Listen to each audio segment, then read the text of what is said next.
할렐루야. 네. 이번 한 주간은 아주 그냥 말씀에 젖어서 살아가는 주간인 것 같습니다. 아주 복된 주간이죠. 오늘도 주님 말씀 때문에 복된 정말 그런 하루가 되기를, 또 그런 한 주가 되기를 간절히 소망합니다. 우리는 하나님께서 우리 주 예수 그리스도를 통해서 이루시는 놀라운 구원 역사에 대해서 함께 살펴보고 있습니다. 특별히 누가복음을 통해서 이 말씀을 살펴보고 있는데요. 지난 주일에는 어떤 말씀을 우리가 봤죠? 어떤 병자가 있었어요. 어떤 병자였나요? 중풍병자였어요. 이 예수님께서 중풍병자를 고치신 사건을 우리는 함께 바라봤습니다. 예수님은 이 사건을 통해 자신이 어떤 분이신지를 드러냈어요. 네, 그분은 죄를 사하는 권세가 있는 분이었어요. 우리의 가장 심각한 문제가 뭐입니까? 우리 인생을 다 뒤틀어버린 문제가 뭐입니까? 죄였잖아요. 그런데 그 죄를 사할 수 있는 분이 있다면, 우리의 영생까지도 빼앗아 버렸던 그 죄를 해결할 수 있는 분이 있다면, 그때부터는 뭐라고 표현해야 됩니까? 만사 오케이 아닙니까? 네, 그래서 우리는 그분에게 나아가야 되는 거예요. 더 나아가서 근데 예수님은 그분은 정말 늘 곱절의 복을 주시는 분이에요. 어떤 겁니까? 죄 사함의 은혜뿐만 아니라 그 중풍병자가 현재 처하고 있는 그 상황의 어려움을 그냥 좌시 바라만 보지 않으시고 우리의 고통을 알고 들으시며 그 가운데로 나와서 그 고통을 함께 받으시고 또 그 고통을 해결해 주시는 분이라는 사실을 중풍병자를 일으키는 것으로 보여주셨어요. 그래서 우리는요, 예수님을 찾아야 되는 거예요. 예수님께 나아가야 되는 거예요. 수많은 사람을 뚫고서라도, 그 계단을 올라가서라도, 지붕을 다 뜯어내서라도 예수님을 찾아야 되는 거예요. 간절히 찾는 자를 우리 예수님은 그냥 내버려 두지 않으시고 만나주시고 돌봐주실 거예요.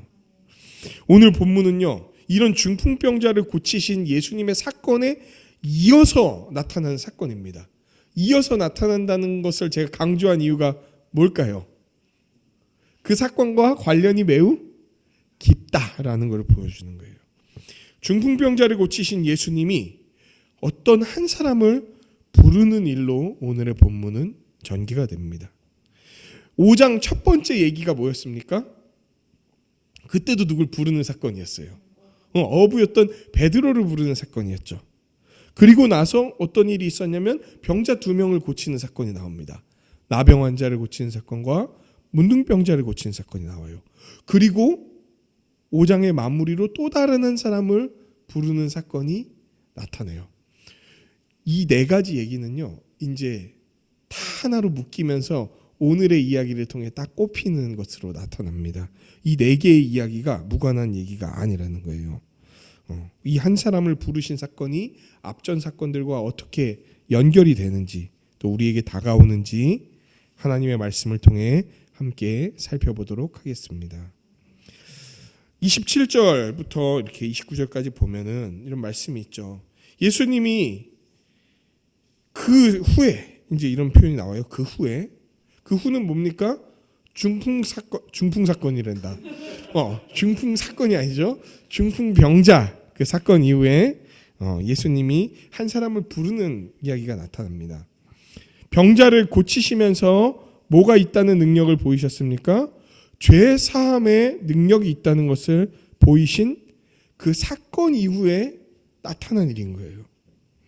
예수님이 한 동네에 가셨습니다. 중풍병자를 고치고 나서 한 동네에 가셨어요. 여기는 어떤 동네라고 나와 있지 않지만 이제 다른 복음서들을 살펴봤을 때 이 동네를 가버나움이라고 유추할 수 있습니다. 거기에 이제 가셨는데 그 가버나움에는 세관이 있었습니다. 다른 동네에서 물건을 들여오고 나갈 때 그 물건에다가 세금을 붙이고 거두는 그런 기능을 하는 세관이 있었다는 거예요. 근데 그 세관에 한 사람이 앉아 있었어요. 그 사람의 이름은 레위였습니다. 그 세관에 앉아 있었다는 건 이 사람이 어떤 사람이라는 걸 얘기합니까?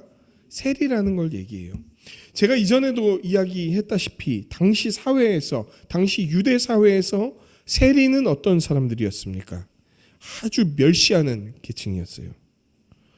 어느 정도로 멸시하고 안 좋게 여겼냐면 하나님이 오셔도 도무지 이 사람들은 회개시킬 수 없다라고 말할 정도로 아주 멸시받는 계층이었어요. 왜 그렇게 이 사람들이 멸시받았습니까? 이 사람들은 끊임없이 이방인과 접촉해야 됐어요. 왜? 이스라엘의 세금을 부과하고 거두는 자들이 바로 이방 제국인 로마 제국이었기 때문이에요. 그러니까 로마 제국인들이 유대인들의 세금을 거두려고 하는데 직접 자기들이 거두게 되면은 유대인들이 심하게 반발할까봐 내세운 게 뭐냐면 유대인들 중에서 자기들의 협력자를 뽑아갖고 세금을 거두게 하는 일을 맡겼어요. 근데 참 이 로마가 진짜 거시기한 사람들인 게 이 세리들한테 공무원이잖아요. 일종의 제국 공무원이잖아요. 월급을 안 줘요. 그 월급을 안 주면 어떻게 먹고 사냐? 로마는 일정한 세금을 거두도록 그들에게 요구를 합니다. 그리고 나서 그들이 그 민족에게, 자기 민족에게 가서 얼마를 거두는지에 대해서 크게 터치를 안 하는 거예요. 무슨 얘기냐? 로마 제국이 100만 원 거둬와 라고 이 사람들한테 시키잖아요. 그럼 이 사람들은 그 민족에게 가서 150만 원, 200만 원을 뜯어내는 거예요. 왜? 월급이 없으니까. 그리고 그 뜯어낸 돈으로 그 사람들이 호의호식을 하는 거예요. 호락호락하게 줬을까요? 그 돈을? 그래서 로마 병사들이 늘 세리들과 함께 다녔어요. 그러니까 우리나라식으로 여기면 그 세리들은 어떤 사람들입니까? 일제시대 때 일본 순사들하고 같이 다니면서 우리나라 백성들의 고혈을 빠는, 그 돈 뜯어가고 말 안 들으면 같은 민족이어도 로마 이방인 병사를 시켜서 두드려 패고 이런 사람들이었던 거예요. 잘 살았습니다. 세리들은. 그렇게 혐오하는 이방인들, 거기에다가 하나님의 민족이라고 여겼던 이스라엘을 괴롭히고 고통을 주는 터무니없는 엄청난 세금을 부과하는 이방인인 로마와 접촉하고 그들에게 협력했으며 그들의 힘을 빌어갖고 동족을 그냥 못살게 굴는, 그리고 그 부정직함으로 악명이 높았던 사람들이 세리인 거예요. 그래서 제가 전에도 한번 이런 얘기를 살짝 했었는데, 그래서 당시에는 세리들에 대한 사보타주, 그러니까 세리들에 대한 테러가 많이 일어났어요. 세리들을 그냥 잡아다 죽이는 거예요. 몰래. 그걸로 독립운동을 했었습니다. 그러니까 세리들이 얼마나 그 자국민에게 미움을 받고 있었는지, 그 유대인들에게 얼마나 혐오스러운 존재였는지에 대해서 알 수 있는 거예요. 그럴 만한 이유가 충분하지 않습니까? 여러분한테 누가 그런 사람이 있다고 생각해 보세요. 여러분이 진짜 죽도록 일해서 200만 원 벌었는데 로마 제국이 100만 원 갖고 오라 그랬는데 그 사람이 150만 원을 뜯어갔어. 내 손에 남는 거 50만 원이야. 그거 먹고 죽을 수도 없어. 그리고 삶을 살려면 또 빚져야 돼. 계속 빚은 쌓여가고, 그러다 못해 막 자기 자식들 팔려가고 이러는 거에 앞장섰던 같은 민족인이 세리 같은 사람들이. 그러니까 얼마나 싫었겠습니까? 얼마나 미웠을까요? 그런데 그 가버나움이라는 동네에 한 세리 레위라는 사람이 있었어요. 예수님이 근데 그 동네에 가셨습니다. 그리고 세리인 레위가 세관에 앉아 있는 것을 보셨어요. 레위가 예수님을 먼저 봤습니까? 예수님이 레위를 먼저 봤습니까? 예수님이 레위를 먼저 보신 거예요. 앉아 있는 것을 싹 보시고 나서 어떻게 하셨습니까?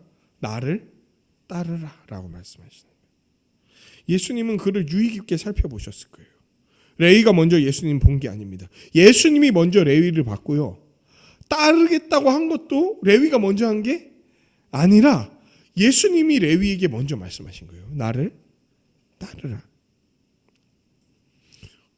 근데 예수님이 따르라는 말 외에 무슨 말씀을 하셨는지에 대해서 오늘 본문은 정확하게 나와 있지 않습니다. 그냥 따르라는 얘기만 나와 있어요. 어떤 말과 함께 따르라고 하셨는지가 모르겠어요. 그런데 레위는 이런 예수님의 말씀을 들은 후에 어떤 반응을 보였죠? 네, 모든 것을 버리고 일어나서 따르는 거예요. 부름을 받았습니다. 그러자 어떻게 합니까? 그 일하고 있던 세리 일을 하고 있던 세관에서 일어났어요. 일어나면 지금 일을 할 수 있습니까? 없습니까? 세리 일을 못 하잖아요. 일어나서 그분을 따라가 버렸어요.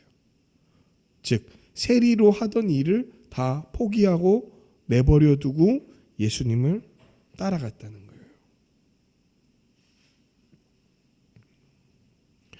앞선 본문에서 일어났던 사건이 또 하나가 있었죠.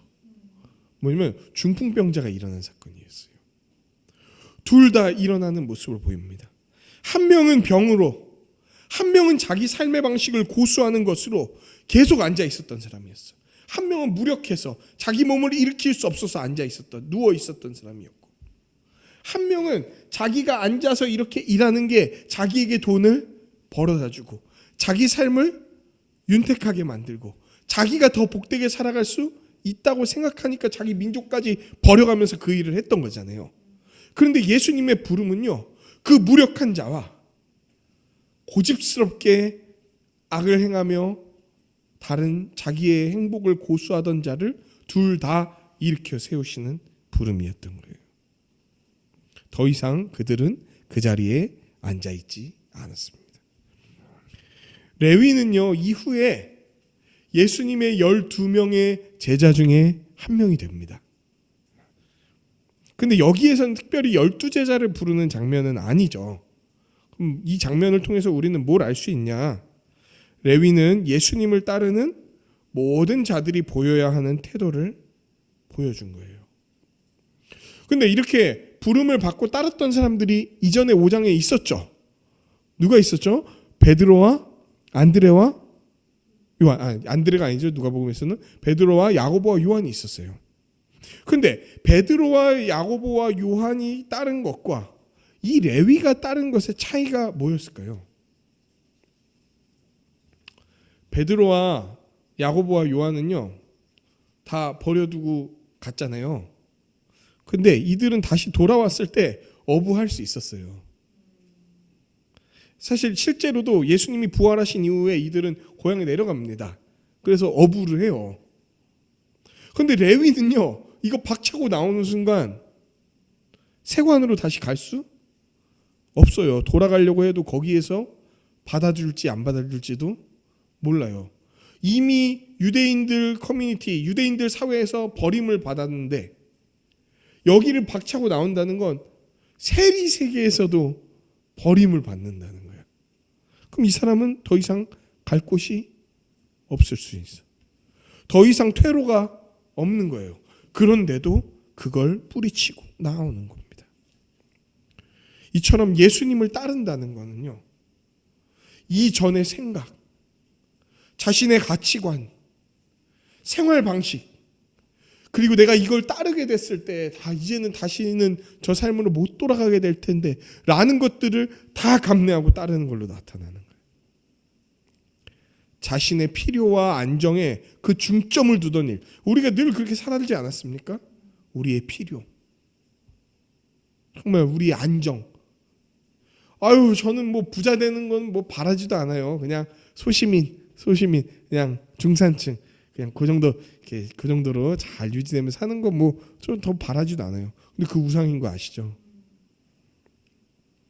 그게, 그러니까 안정이 무너질 만한 일이 나타나면 그걸 안 취해. 교회적 삶을 살아가자고 할 때에도 이 삶을 살아갈 때 이전에 내가 살았던 안정이 무너질 것 같고, 이전에 내가 누렸던 그 안정이 깨질 것 같으면은 더 나아가질 않고 그 발자국을 디디지 않았던 게 이전에 우리였는데, 예수님을 따른다는 건 그 필요와 안정의 중심을 뒀던 일을 버려두는 거예요.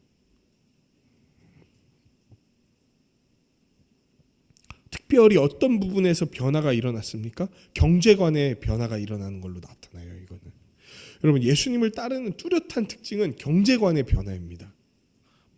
특히 다른 사람의 희생으로 자기의 삶이 이루어졌다는 것을 알고 있다면 더 그 변화는 뭐라 그럴까요? 아주 극렬하게 극심하게 일어나야 되는 거예요. 세관을 떨쳐 일어났습니다. 그 사람은 자기에게 수많은 부를 가져다 주던 것을 버리고 일어난 거예요. 세상의 경제관으로 살아가는 게 아니라 하나님 나라의 경제관으로 살아가겠다는 자가 되겠다는 의미예요. 이게 모든 것을 버려준 자의 가장 큰 특징이 될 거예요. 모든 것을 버려두다라고 할 때 나타나는 특징은 경제관의 변화인 거예요. 자기가 진짜 살아왔고 얻으려고 했던 삶이, 또 그걸 얻기 위해서 행했던 것들이 정말 나를 위한 것인가, 하나님을 위한 것인가, 내 가족만을 위한 것인가, 교회를 위한 것인가, 왜 내가 성실하고 열심하게 일하려고 하는가, 아니면 내가 왜 대충 그냥 때우듯이 일하려고 하는가. 이 모든 것들이 변화를 가져다 주는 게 바로 예수님의 부르심 같은 거예요. 그리고 이제 예수님을 이 레위는 따르기로 했잖아요. 그 다음에 행한 게 뭐였습니까? 예수님을 위해서 잔치를 연 거예요. 야, 그러니까 근데 재밌죠. 모든 것을, 뭐가 재밌냐면 모든 것을 버려두기로 했다고 하면서 잔치를 열었어. 그 모든 것을 안 버려둔 거 아닙니까? 모든 걸 버려두면 잔치 열 돈이 어딨나요? 근데 잔치는 또 열었네. 이건 무슨 얘기냐? 모든 것을 버리고라는 말이 재산을 다 의미 없이 갖다 버려라 이런 얘기가 아니라는 거예요. 이거는. 그러면 버리라는 말은 그냥 상징 같은 거고 여전히 움켜쥐고 내 생활 방식 유지해도 되냐? 그런 얘기도 아니죠. 무슨 얘기입니까? 이전에 자기가 갖고 있던 그 생각, 가치관, 이런 걸로 더 이상 돈을 벌거나 쓰는 자가 아니라는 거예요. 돈을 벌거나 쓰는 일을 포기하는 게 아니라는 거예요. 하지만 이전에 갖고 있던 생각으로 경제활동을 하는 게 아니라는 거예요. 이제는 완전히 다른 식으로 생각하며 다른 목적을 갖고 돈을 벌고 다른 목적을 갖고 이 돈을 사용하게 된다. 이제 이런 얘기를 갖고 있는 거예요. 여러분, 이 돈에 대한 얘기는 진짜 혁명적인 얘기입니다. 왜냐면요, 사람들이 바꾸기를 가장 힘들어하는 부분이 재정이기 때문에 그래요.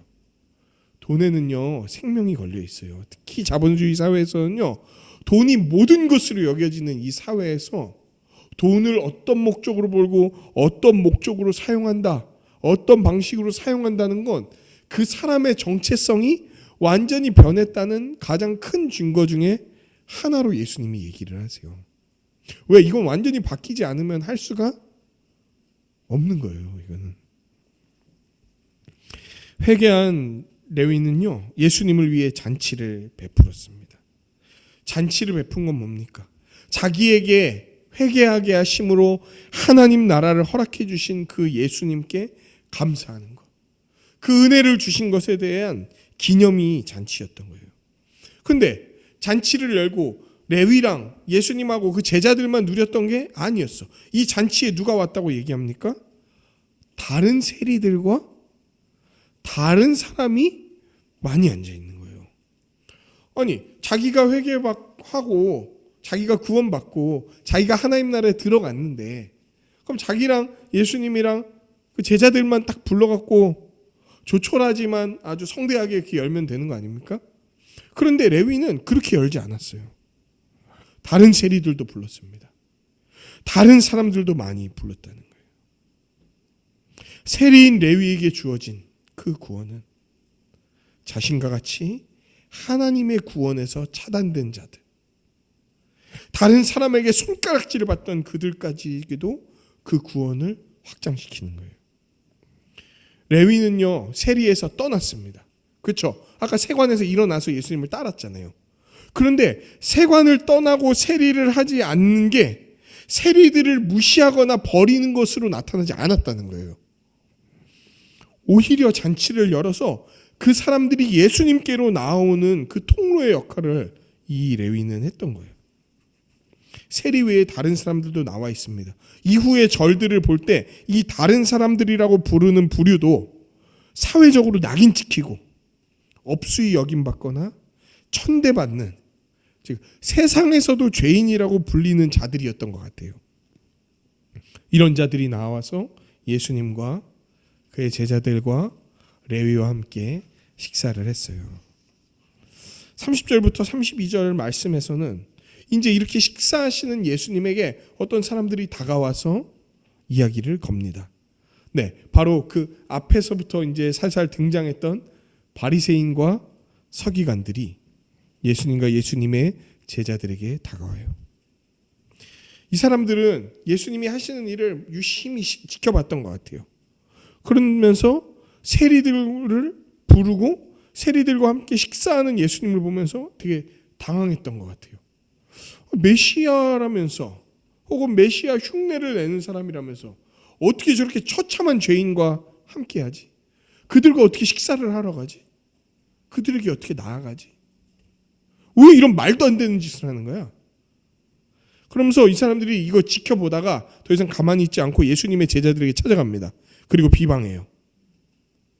바리새인이라는 말의 의미가 뭔지 아십니까? 바리새라는 말은요, 구별된 이라는 의미를 지니고 있어요. 이들은 그냥 율법 갖고 사소한 논쟁을 벌이는 사람들은 아니었어요.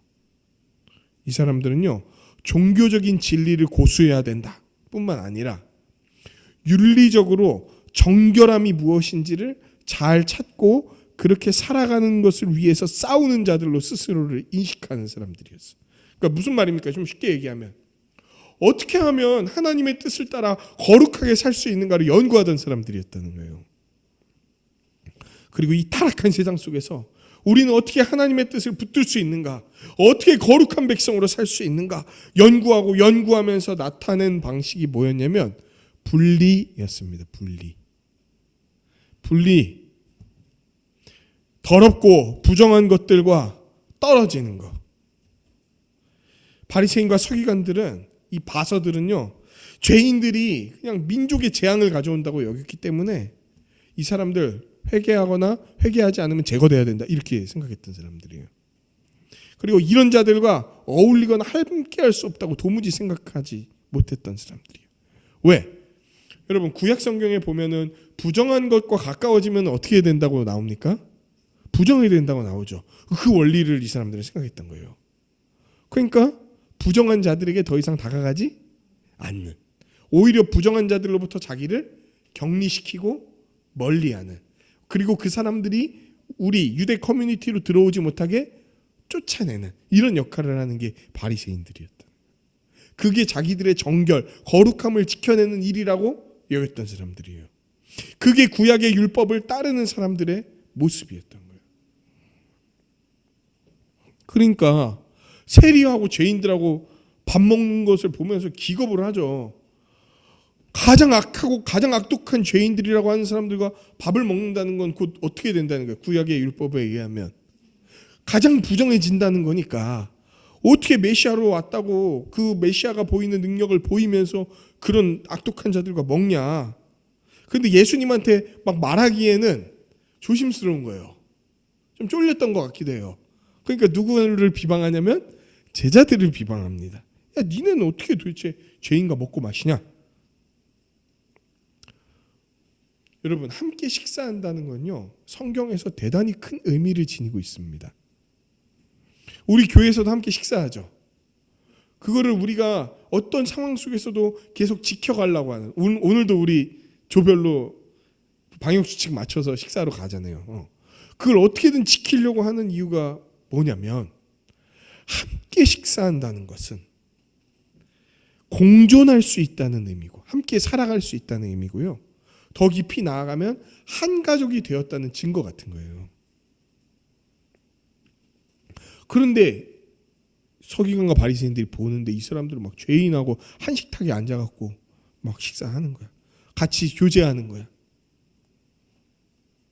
이게 말이 되냐? 이렇게 악독한 자들과 어떻게 어울릴 수 있어? 막 이렇게 서기관과 바리새인들이 뭐라고 하니까 제자들이 뭐라고 얘기했을까요? 모르겠어요. 본문은 제자들이 뭐라고 했다 이런 얘기가 안 나와요. 근데 누가 나서십니까? 예수님이 나서세요. 바리새인과 서기관들에게 예수님은 말씀하세요. 의사는 건강한 자에게야 건강한 자에게는 쓸데없고 병든 자에게 쓸데가 있다. 건강한 자는 의사가 필요 없어. 왜? 자기가 건강하다고 믿으니까. 근데 병든 사람들은 그 병을 고치기 위해서는 의사가 필요하기 때문에 의사를 간절히 원하고 찾는다. 자기가 병자라고 생각하지 않는 자는 참된 의사에게 나아가지도 않을 뿐만 아니라 그 의사의 부름을 받고도 반응하지도 않을 거야. 게다가 나는 의인을 부르러 온 게 아니고 죄인을 불러서 그냥 부르기만 한 게 아니고 어떻게 하기려고 왔다? 회개시키려고 왔다.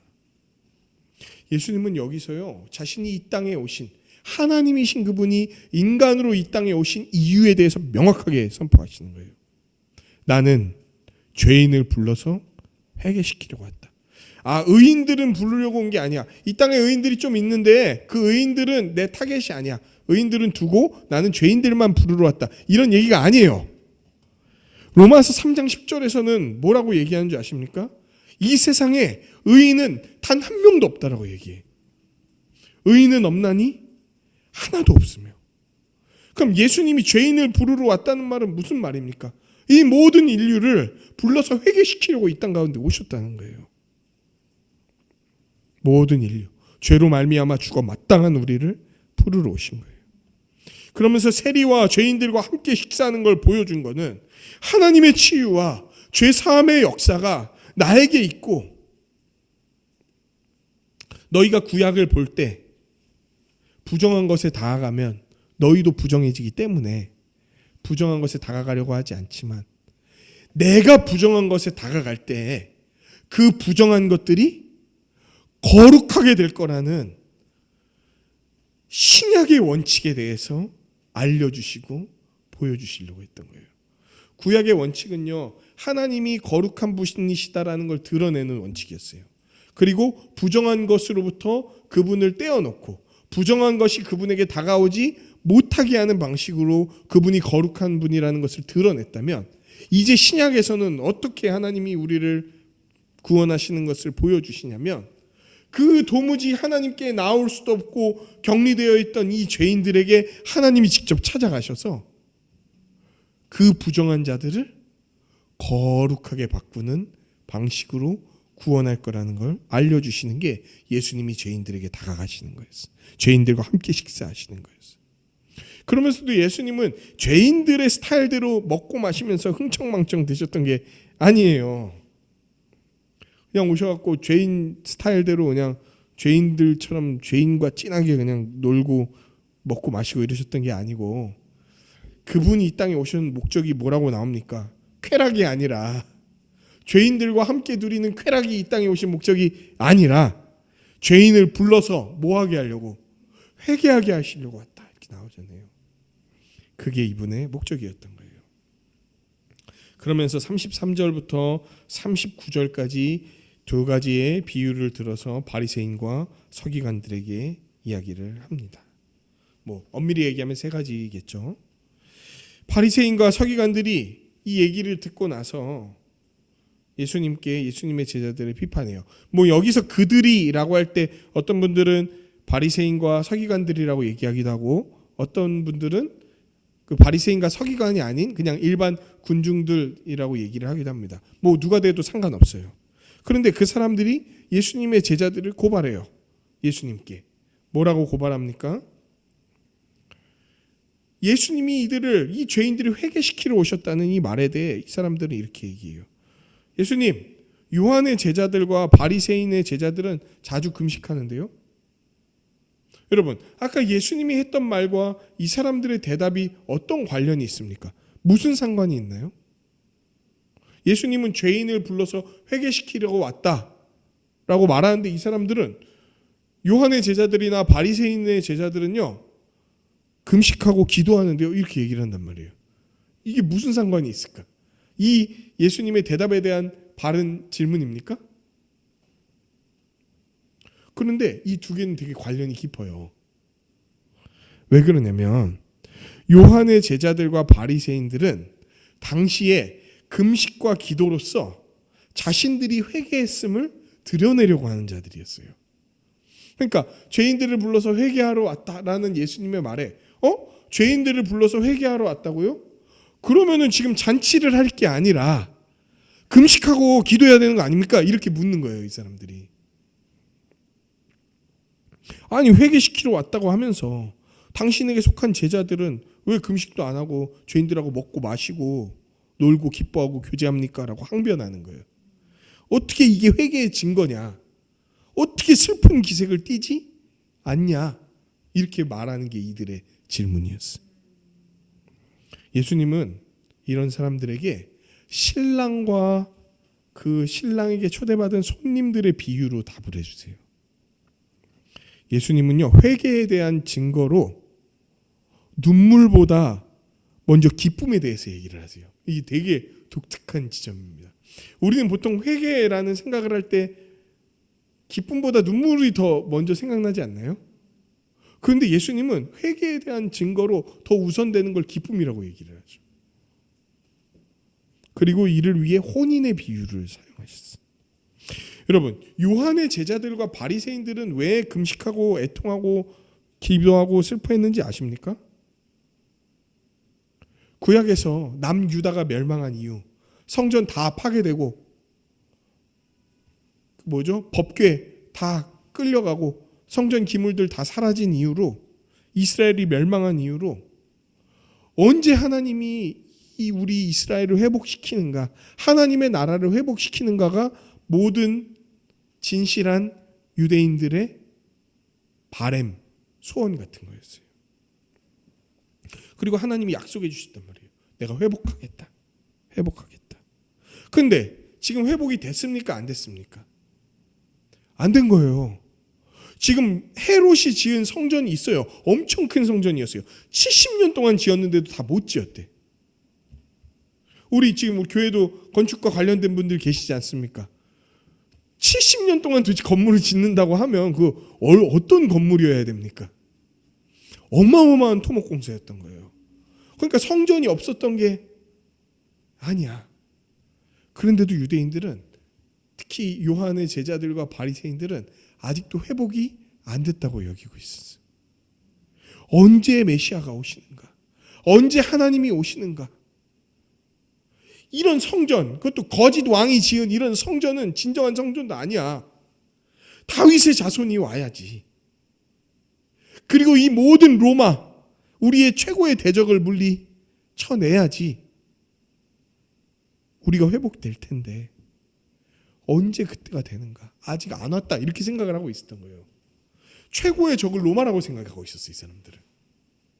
그리고 다윗 가문의 혈통을 지닌 자가 와서 성전을 회복하고 자기들을 군대로 편입해서 로마 제국과 싸우는 그 일들을 통하여 백성을 구원해낼 거라고 생각을 하고 있었던 거예요.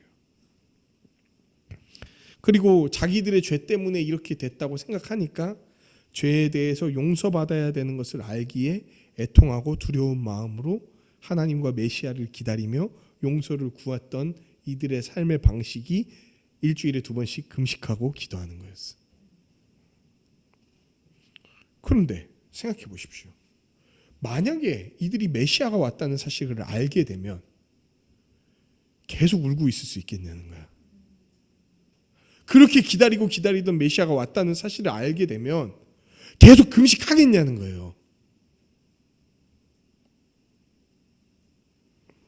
메시아가 왔다면 완전히 새로운 세상인 하나님 나라가 도래했다는 건데, 그 나라의 복을 누리게 되었다는 건데, 하나님이 기뻐하시는 세상이 왔다는 건데 계속해서 애통함으로 기다릴 거냐고. 그러면서 예수님이 말해요. 지금 시대, 내가 이들과 함께 밥 먹는 이 시대는 바로 신랑이 온 시대다. 하나님 나라의 잔치가 무엇인지 알려줄 신랑이 왔고, 그 신랑은 죄인인 우리를 손님으로 초대했어. 그런데 그 신랑의 복된 초대 앞에서 너네 금식하고 있을 거야? 예를 들면 진짜 비싼 가게에 초대했는데 저 다이어트 하는데요? 막 이러면서 안 먹어. 이거 어이없는 거 아닙니까? 지금 그거보다 더 어이없는 상황인 거예요. 왜냐면 그 수천 년, 수백 년 기다렸던 메시아가 왔는데 눈앞에 떡하니 있는데 금식을 하고 있어. 그럼 무슨 얘기입니까? 메시아 패스 같은 거예요. 마치 신랑이 왔는데도 금식을 하고 있다면 신랑을 신랑으로 인정하지 않는 거죠. 그러면서 예수님은 말씀하십니다. 신랑을 빼앗길 날이 올 거다. 그때에 금식할 거다. 신랑을 빼앗길 날은 언제입니까?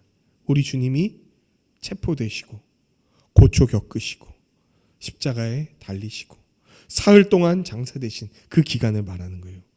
너희가 그렇게 금식하라고 독촉하지 않아도 반드시 이 날은 올 거야. 그리고 금식하게 될 거야.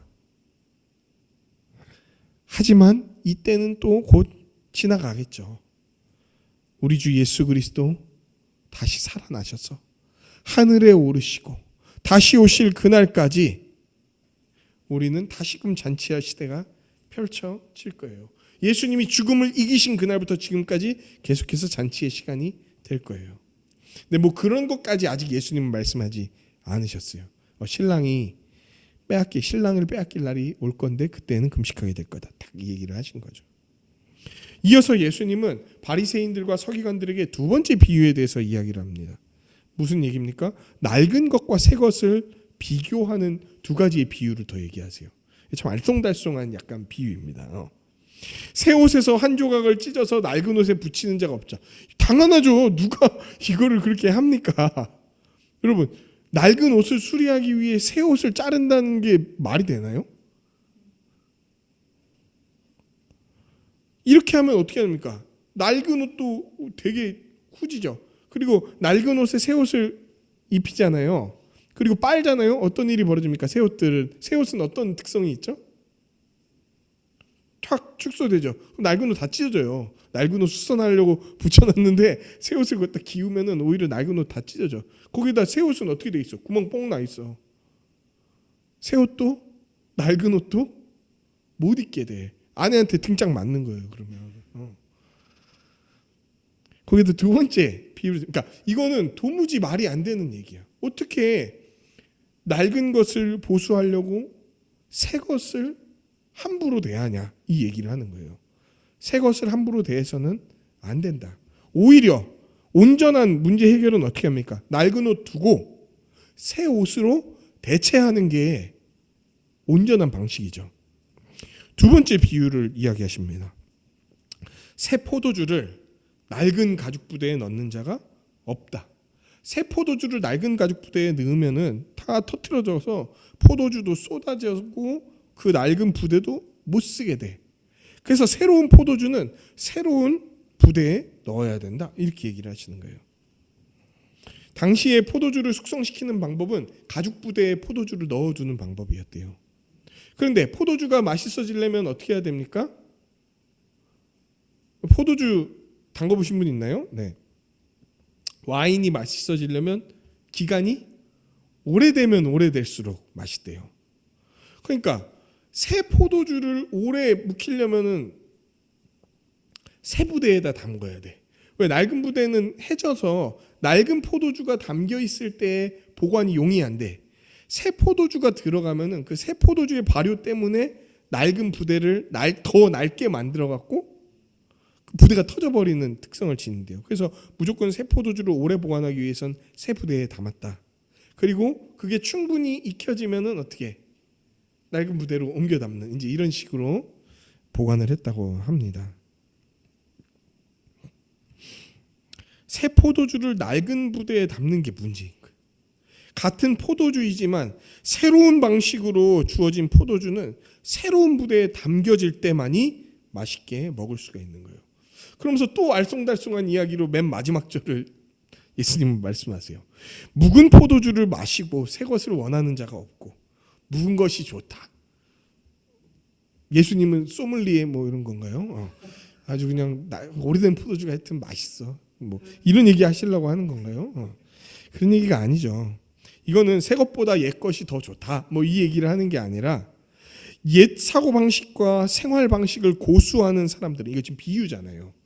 옛것, 하나님이 이전에 주셨던 옛것을 이해할 때 하나님이 주시는 새 것이 왔는데도 새 것의 방식으로 이 옛것을 이해하거나 받아들이지 않고 오히려 옛것의 방식을 고수하면서 새 것을 평가하려고 하는 것 자체가 잘못된 거다. 이 얘기를 하는 비유인 거예요.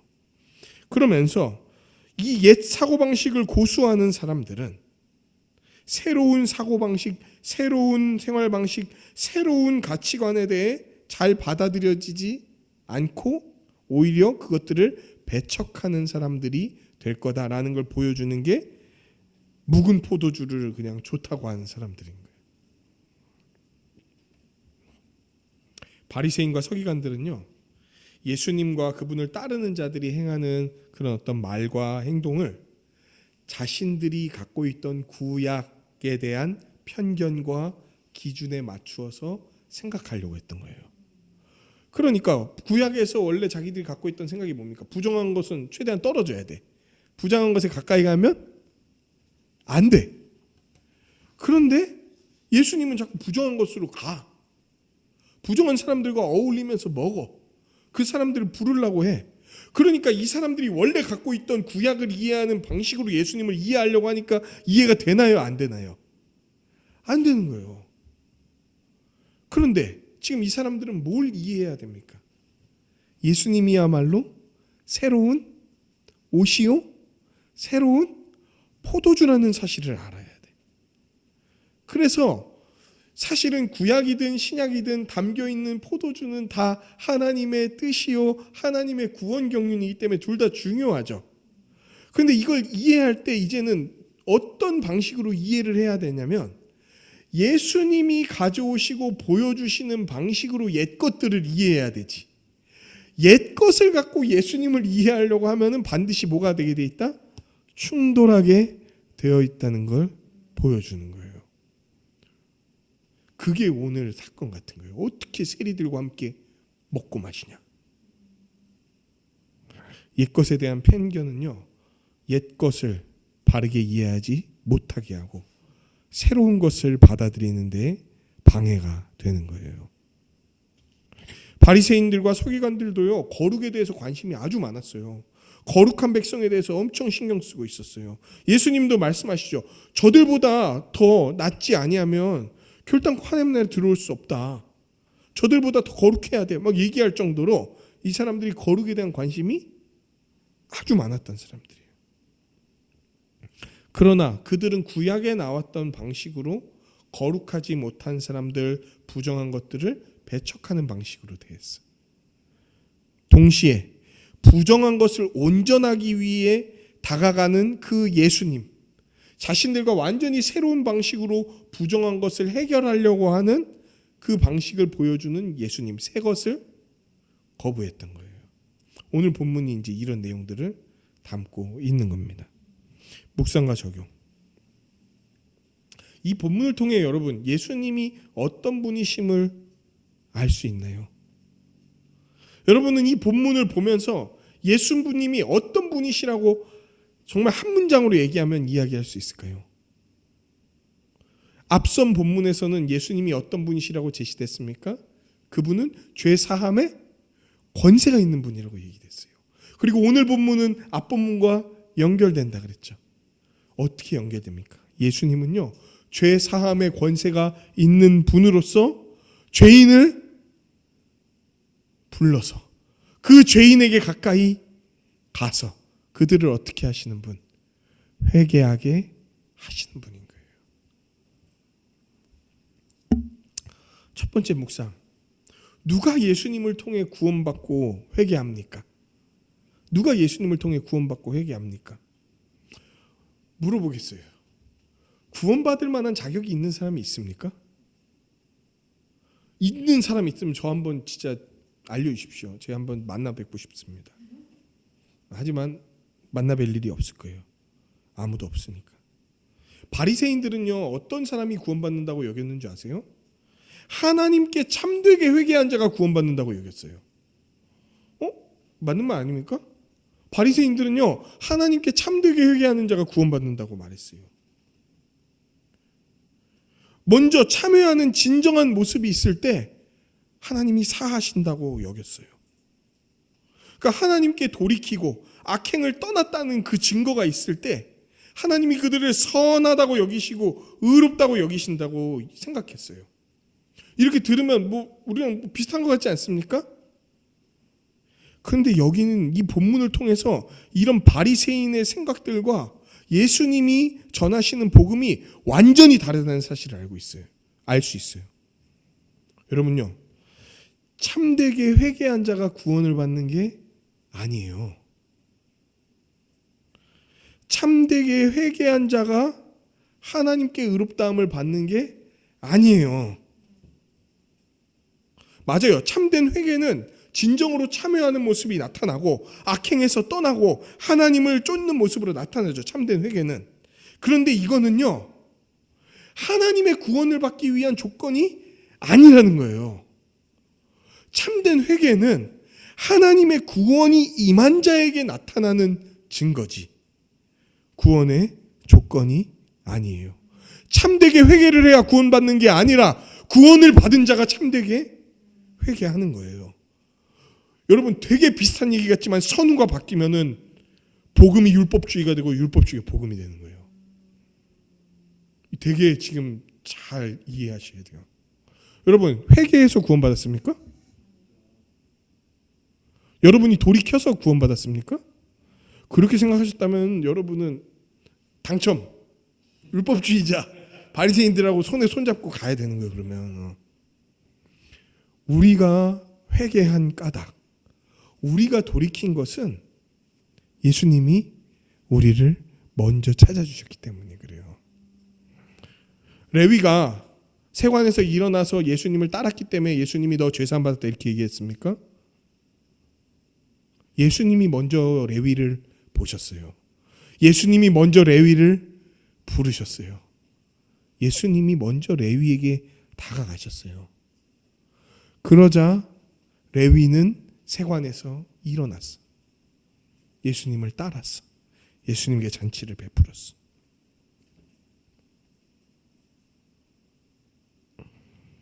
예수님이 먼저 하신 거예요. 우리 앞에 불렀던 찬양 첫 번째 절 가사 제 2번 불렀잖아요. 무슨 가사인지 기억나십니까? 예수님이 우리를 먼저 부르셨다는 거예요. 그분이 나를 먼저 부르셨다. 감히 하나님 앞에 나아갈 수도 없는 그 레위 같은 그 악독한 세리 있잖아요. 그 세리들의 죄는요, 사실 우리가 하나님께 저지른 죄에 비하면요, 세 발의 피예요. 그 처참하고 악한 죄인들이 우리가 하나님께 대서 우리를 볼 때에 그 죄인들은 선녀야, 선녀. 우리들이 하나님께 저지른 죄 하나하나를 세다 보면은요, 뭐 어떻게 하나요? 감히 하나님께 나아갈 수 있는 자라고 여길 수 있나요? 세리보다 더 악독한 게 우리 아닙니까? 그런데 예수님이 먼저 찾아오시고 먼저 부르셨다는 거예요. 그리고 그분이 우리를 부르시면요, 우리는 그분 따르게 됩니다. 누가 우리 구원의 지분을 주장합니까? 누가 우리 구원에 내 공로가 있다고 얘기를 합니까? 앞에서 나왔던 나병 환자, 문둥병자, 세리 같은 우리를 어떻게 온전하게 할 수 있습니까? 우리는 우리 스스로를 낫게 하거나 온전하게 할 수 있는 그런 사람이 아니에요. 우리는 완전히 썩어지는 자예요. 무능력한 자예요. 예수님을 구하지도 않는 무관심한 자고요. 하나님의 거룩함과 그 뜻에 완전히 그 관역을 벗어난 무의한 자, 유죄한 자가 바로 우리인 거예요. 그런 우리를 예수님이 불러주셨어요. 그 우리 모든 구원의 공로는 다 누구에게 있는 겁니까? 예수님에게 있는 거예요. 그분의 십자가에 있는 거예요. 누가 내가 잘나서 구원받았다고 얘기합니까? 누가 내가 믿어서 구원받았다고 얘기합니까? 그분이 우리를 부르신 거예요. 우리를 부르신 것도 예수님. 죄의 형벌을 십자가에서 대신 받으신 것도 예수님. 이루어야 할 하나님의 의를 하나도 남김없이 순종함으로 십자가에서 다 지키고 이루신 것도 예수님. 우리의 구원을 완성하시려고 다시 오실 것도 예수님. 그러면 우리 구원의 시작부터 끝까지 다 예수님 때문이잖아요. 그러니까 우리 구원, 우리 회개의 모든 지분이 다 예수님께 있는 거예요. 다 예수님께 있는 거예요. 이 모든 구원을 이루신 정말 예수님을 기뻐하고 감사하기를 원합니다. 그분이 안 불러주시고 그냥 세관 지나가셨으면 우리는 계속 그 일을 하고 있어야 되는 거예요. 그러면서 다른 사람 못 살게 굴고 내 인생 갉아먹고 내 인생 파괴시키고 결국은 하나님의 영원한 형벌을 가야 되는 거예요. 그런데 그분이 그냥 넘어가지 않으시고 세리인 레위 불러주셨던 것처럼 여러분 한 명 한 명 다 불러주신 거예요. 아멘. 두 번째 적용. 이렇게 예수님이 불러주셨잖아요. 그럼 이 사람들에게 나타난 특징이 뭐였습니까?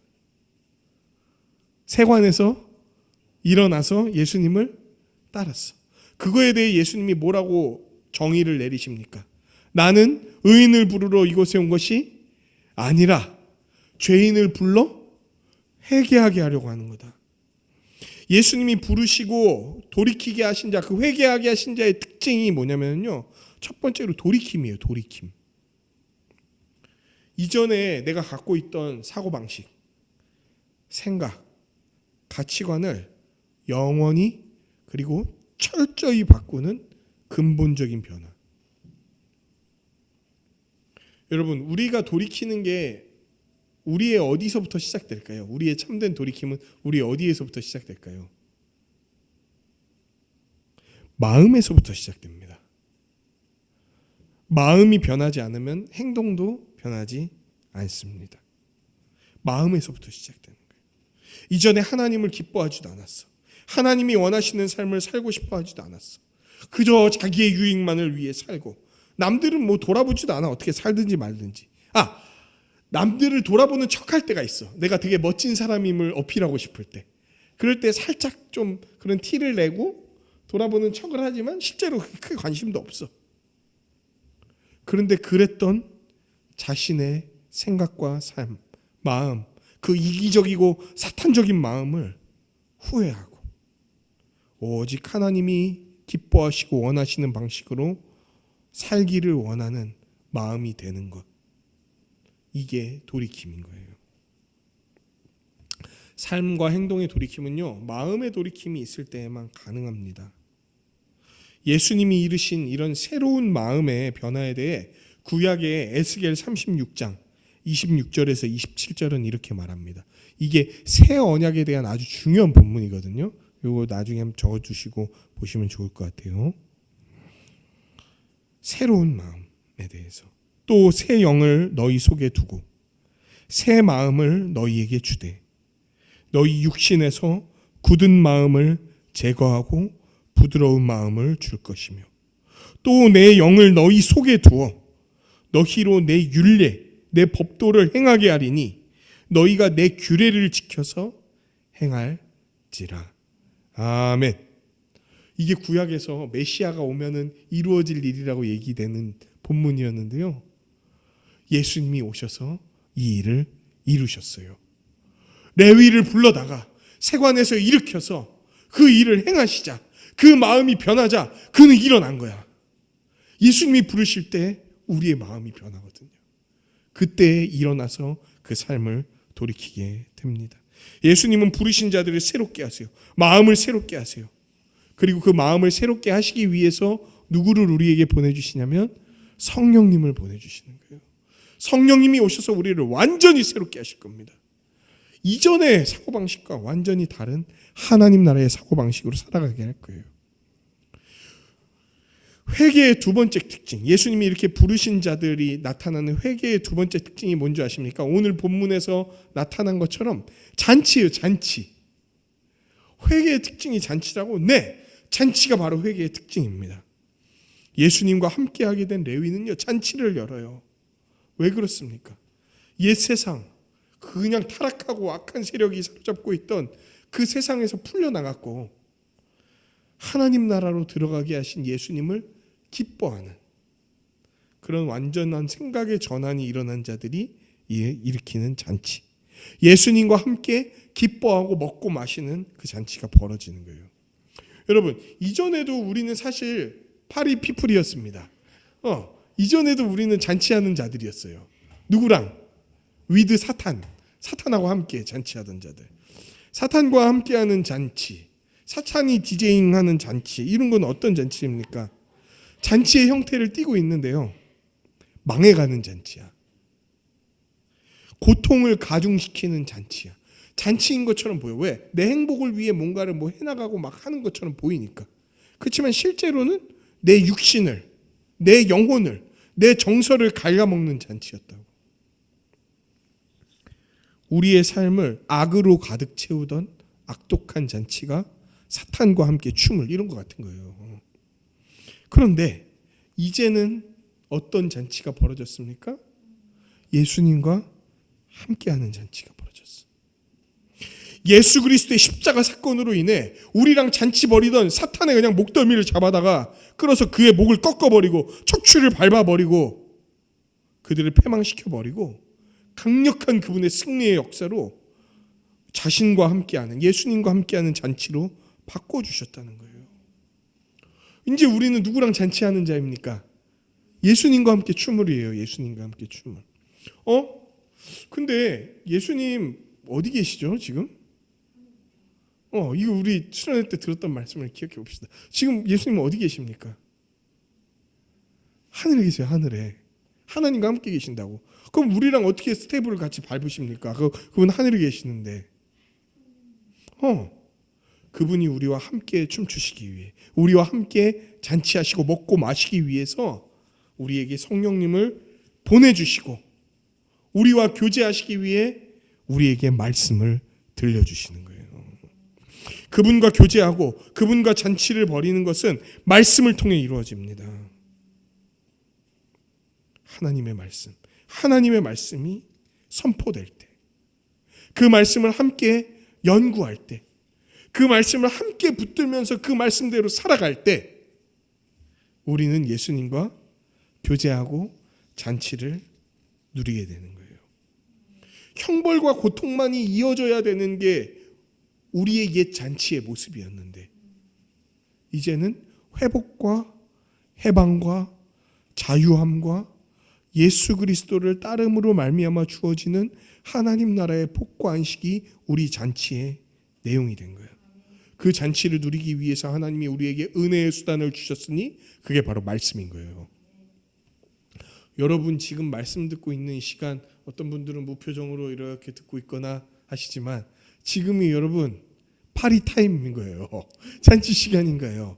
예수님이 우리와 함께 춤추고 계시는 거예요. 먹고 계시는 거예요. 마시고 계시는 거예요. 왜? 우리가 그분의 이야기를 듣는 것을 통해서 하나님과 예수님을 알아가고 기뻐하는 일에 힘쓰는 모습으로 예배, 말씀 연구, 말씀에 기반한 기도, 거룩한 삶을 함께 꿈꾸며 살아가는 모습으로 우리의 잔치가 이루어지고 있는 거예요. 세 번째 적용. 여러분 이렇게 죄인을 회개하게 하시고 죄인과 함께 잔치하시는 예수님의 사역에 동의하십니까? 네.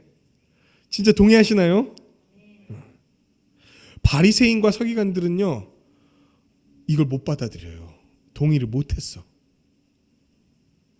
자기들의 거룩을 추구하고 사랑하는 마음, 거룩을 향한 열망으로 행한 행동이 있었기 때문에 자기를 뭐라고 생각 안 했냐면 죄인으로 생각을 안 해. 아니 자기들이 죄인이라고 말을 한다 해도 늘 비교급 상대적인 걸로 생각해. 뭐냐면 아이고 그 복음서에도 나오죠. 하나님 저 죄인과 같지 아니함을 감사하나이다. 이런 식으로 자꾸 생각을 해. 하나님 상대적으로 그래도 제가 죄인이긴 한데요. 그래도 쟤보다는 낫죠. 저 사람보다는 낫죠. 저 죄인보다는 제가 덜하죠. 라는 교만한 마음으로 자기를 인식했던 게 바리새인과 서기관들이었다고. 그런데 그런 교만한 마음은 자기가 죄인이라고 말한다 할지라도 죄인을 회개하게 하시는 하나님의 사역에 동의하지 않는 거예요. 그게. 죄인을 회개하게 하시는 하나님의 사역에 동의한다는 거는요. 내가 하나님 앞에 영원한 형벌을 면치 못할 죄인이라는 것을 인정하는 것부터 시작되는 거예요. 그게. 그래서 우리 세례서약의 첫 번째가 그 얘기인 거예요.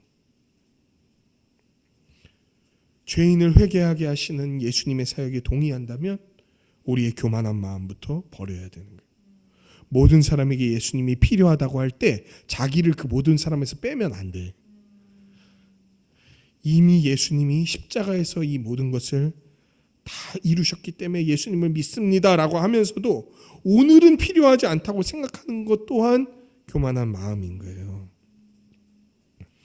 예수님이 이루시려고 했던 그 회개는요, 예수님을 믿음으로 우리의 삶 전체를 바꾸는 대회전의 기회이면서도 그 회개는 날마다 이루어져야 하는 우리의 모습인 거예요. 왜 날마다 하나님은 그리고 예수님은 우리가 회개하기를 원하십니까? 죄인을 회개하게 하시기 위해서 이 땅에 오신 예수님이 왜 우리가 날마다 회개하기를 원하십니까? 우리가 이미와 아직 사이를 살아가고 있기 때문이에요. 우리가 받아야 할 하나님의 형벌, 그 십자가에서 다 해결이 됐죠. 하지만 우리는 또 죄를 지을 때가 있어요. 죄를 지을 수밖에 없다는 얘기가 아닙니다. 이제 우리는 죄와 싸울 수 있는 힘이 주어졌어요. 죄하고 싸워서 이길 수도 있어요. 그런데 또 죄를 짓기도 합니다. 그런데 이렇게 죄를 짓고도 회개하지 않는다면 우리는 하나님을 온전히 바라보지 못할 뿐만 아니라 회개하시기 위해서, 회개하게 하기 위해 이 땅에 오신 예수님의 뜻도 저버리는 게 되고, 또 우리가 회개를 안 하면은요, 마치 아담이 하나님을 피해 숲으로 숨어버렸던 것처럼 자꾸 하나님을 피하게 돼. 하나님을 만나는 자리를 꺼리게 돼. 하나님을 만나러 오는 자리에서도 시큰둥하게 돼. 하나님의 말씀을 듣는데도 어떤 반응이 없어. 왜? 자꾸 내가 그 자리에 앉아 있지만 실제로 하나님의 얼굴을 안 보는 거예요, 여러분. 그게 무슨 말인지 이해되십니까? 내가 죄를 짓는데 그 회개하지 않고 내 고집으로 버티고 있잖아요. 예배 시간에 교회 가운데 나와왔어도 하나님의 얼굴을 안 보는 거예요. 내가 화면을 보고 혹은 여기서 실제로 나를 보고 있어도 하나님을 향해 고개를 돌려버리는 거예요. 그게.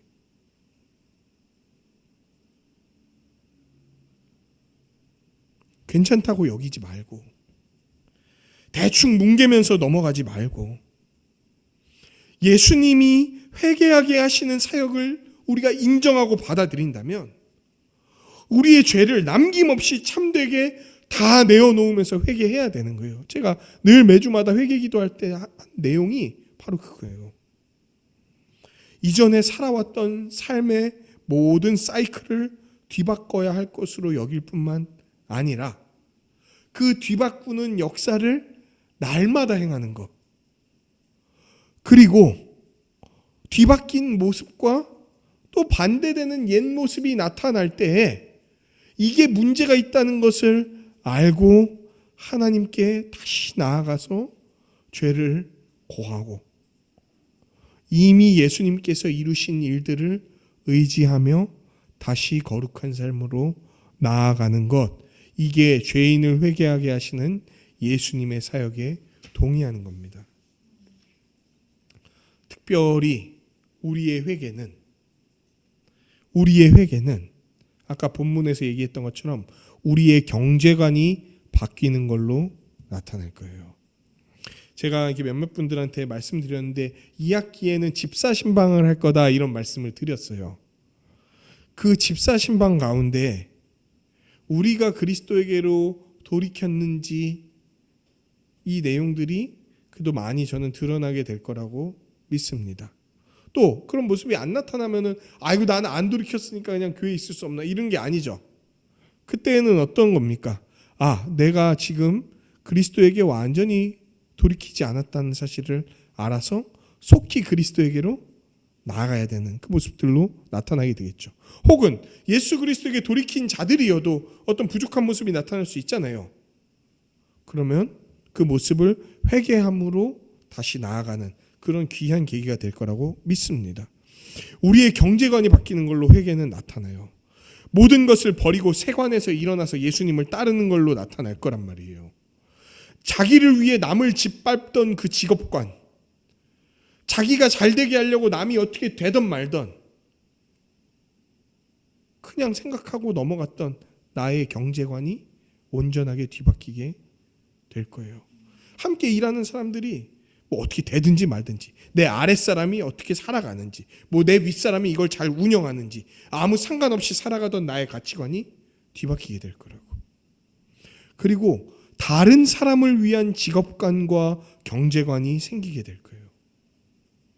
자신만을 위하던 지출, 자기 가족만을 위하던 지출이 다른 이를 위한, 우리 교회의 다른 이웃을 위한 지출로 바뀌고, 자신의 소득이 늘어나는 것만큼 나의 지출 비율이 늘어났던 과거와 달리 나를 위한 건 일정해. 그런데 소득이 늘면 늘수록 다른 사람을 위한 비율이 늘어나게 될 거예요. 더 나아가서 야, 나 먹고 죽을 것도 없다 이렇게 외쳤던 때와 달리 어려운 상황에서도 어떻게 내가 정말 다른 사람들 도울 수 있을까? 정말 내가 어떻게 이 사람들 건져낼 수 있을까라고 고민하는 그런 경제관들로 바뀌게 될 거예요. 마지막으로 우리가 예수님의 회개하게 하시는 이 사역을 인정할 때 행하게 될 게 하나가 있습니다. 뭔지 아십니까? 바로 레위가 열었던 잔치처럼 다른 구원받아야 될 이, 다른 회개해야 될 이들을 회개의 잔치에 참여하는, 그것을 돕는 삶을 살아가게 될 거예요. 이제 우리는요, 거룩하지 않은 사람들, 하나님의 백성이 아닌 사람들을 저버리고 그들과 경계를 짓는 방식으로 우리가 거룩하다는 걸 드러내지 않게 될 거예요. 뭐 이런 거예요. 예수님 안 믿는 사람들이 사는 아파트에는 안 가. 뭐 예수님 안 믿는 사람들이 파는 물건 안 사. 뭐 이런 식으로 우리의 거룩함을 드러내지 않을 거란 말이에요. 우리의 거룩함은 어떻게 나타나냐면요, 오히려 그 사탄과 죽음의 잔치, 죄악의 파티를 벌이고 있는 그들에게 다가가서 그들의 손을 잡고 예수님과 함께 벌이는 잔치로 나오게 하는 방식으로 우리의 거룩을 드러낼 거예요. 거룩하지 않은 것들로부터 우리를 떼어내는 방식이 아니라 거룩하지 않은 자들에게 나아가서 그들을 온전함으로 나오게 하는 방식으로 우리가 거룩한 자인지를 드러내게 될 거예요. 지금 그들이 벌이고 있는 잔치가 사탄과 벌이는 그 죽음의 잔치, 썩어져가는 나병 환자의 잔치, 실상 아무것도 못하고 누워만 있는 중풍병자의 무력한 잔치임을 알려주면서 참된 기쁨과 복된 안식의 잔치, 예수님이 우리를 부르고 있는 잔치가 있다는 것을 알려주실 거예요. 여러분, 아까 우리가 어떻게 부름받았다고 얘기했죠? 예수님이 먼저 우리를 보시고 다가오시고 부르신다 그랬죠. 예수님이 먼저 그렇게 행하셨다고 하셨죠. 마지막 재밌는 거, 예수님은 자기가 행하시는 그 초월적인 사역을요, 우리를 통해서 행하십니다. 예수님이 먼저 보시고 다가오시고 말 거시는 그 사역을 우리를 통해서 행하시는 거예요. 이제 우리는 그분의 눈, 그분의 손, 그분의 발, 그분의 목소리가 돼서 우리를 먼저 찾아오신 초월적인 사랑을, 다른 고통받고 어렵고 지옥에 놓여 있는 그 사람들에게 다가가서 베푸는 방식으로 나타나게 될 거예요. 여러분, 함부로 잔치에 오는 이들 막으면 안 됩니다. 오히려 그들을 잔치에 나올 수 있게 해야 돼요. 죄인을 부르시기 위해 이 땅에 오셨잖아요. 그러니까 죄인들하고 자기를 자꾸 격리시키지 마세요. 오히려 그들이 예수 그리스도께로 나올 수 있도록 만들어 주세요. 사실 죄인이었던 자들이 처음 교회에 나오면 얼마나 미숙합니까? 때로는 자신의 악함을 거기서 막 드러내기도 해요. 그때 어떻게 합니까? 야, 안 되겠다. 너는 죄인이니까 다시 원래 너네 소굴로 돌아가라. 뭐 이렇게 합니까? 그러지 않죠. 사랑의 마음으로 붙들어 주는 거예요. 물론 붙들어 줄 때에는 다 괜찮다 얘기하진 않아요. 권면하고 바로 잡아주지만 절대로 그 사랑의 마음을 거두지 않는 거. 그 기대를 저버리지 않는 것. 함부로 예수님과 교회를 모독하지 않는 이상 그 기대를 거두지 않고 계속해서 붙들어주는 것. 야, 이 사람들 오면은 우리 교회 수준이 더 낮아질 것 같은데. 좀 애매한데. 근데 막 대놓고 나가라고 할 수 없으니까 은근히 그 사람들하고 말 안 섞어. 그리고 은근히 우리끼리만 계속 교제해. 그럼 어떻게 됩니까? 그 사람은 알아서 떨어져 나가겠죠. 그게 현대판 바리새인들일 수 있어요. 우리는 그런 식으로 함부로 잔치에 오는 이들을 막아서 안 됩니다. 오히려 예수님의 눈과 손과 발과 목소리가 돼서 그들을 데려와야 되는 거예요. 설교를 마치겠습니다. 하나님은 우리를 거룩한 백성으로 삼고자 하세요. 구약에서부터 이것을 말씀하시고 요구하셨어요. 그러나 거룩을 이루기 위해서 부정한 것과 분리하려는 그런 배타적인 방식과 자기가 그 거룩을 이루려고 하는 공로주의로부터 우리는 벗어나야 돼요. 우리가 거룩하게 되는 길은요, 오직 죄인을 회개하게 하시는 예수 그리스도를 믿는 믿음뿐입니다. 예수 그리스도를 참되게 믿음으로 그 참된 회개의 역사가 우리 가운데 있기를 원해요. 감히 세상에 흉내낼 수 없는 그 거룩한 삶의 모습이 우리 가운데 찬란하게 있기를 원한다는 거예요. 더 나아가서 우리 주변에 하나님의 손길이 필요한 사람들, 하나님이 부르시기 원하는 사람들, 이전에 우리의 모습을 지니고 있던 모든 세리들과 죄인들에게 나아갑시다. 예수님의 눈과 귀, 손과 발이 되어 그들에게 다가가고 그들이 믿음을 갖도록, 그들이 회개를 하도록, 그들이 그리스도의 지체가 되어서 우리와 함께 서로 사랑하며 하나님이 주신 모든 은혜를 나눌 수 있도록 하나님의 은혜에 기대어 이 일들을 행하고 살아가는 우리 한세사람 식구들이 되기를 주님의 이름으로 간절히 축원합니다.